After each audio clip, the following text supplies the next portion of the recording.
تمام حضرات ایک بار درود پاک پڑھ لیجئے۔ بسم اللہ الرحمن الرحیم۔ السلام علیکم ورحمۃ اللہ وبرکاتہ۔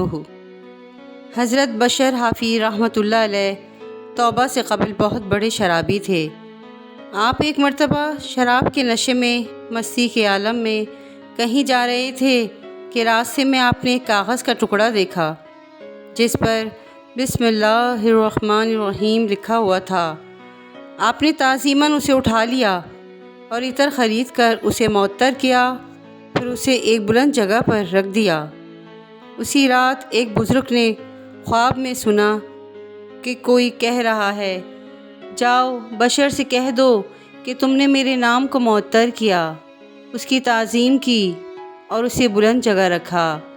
ہم بھی تم کو پاک کریں گے اور دنیا و آخرت میں تمہیں بزرگی عطا فرمائیں گے۔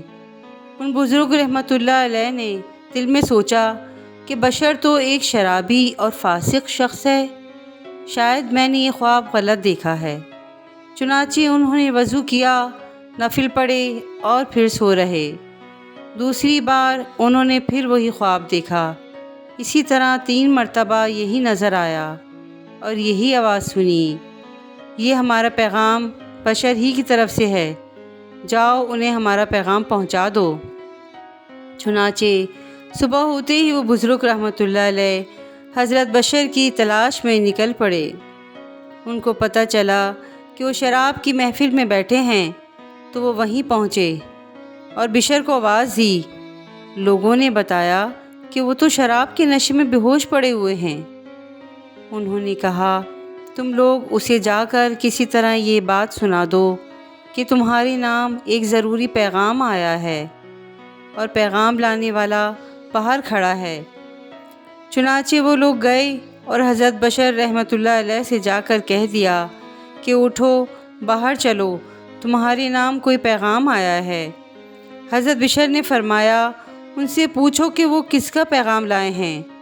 چنانچہ لوگوں کے دریافت کرنے پر وہ بزرگ فرمانے لگے، اللہ عز و جل کا پیغام لایا ہوں۔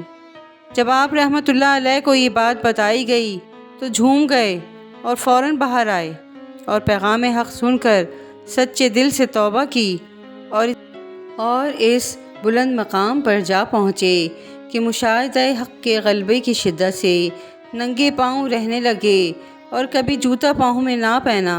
اسی لیے آپ رحمۃ اللہ علیہ حافی کے نام سے مشہور ہو گئے۔ حافی ننگے پاؤں رہنے والے کو کہتے ہیں۔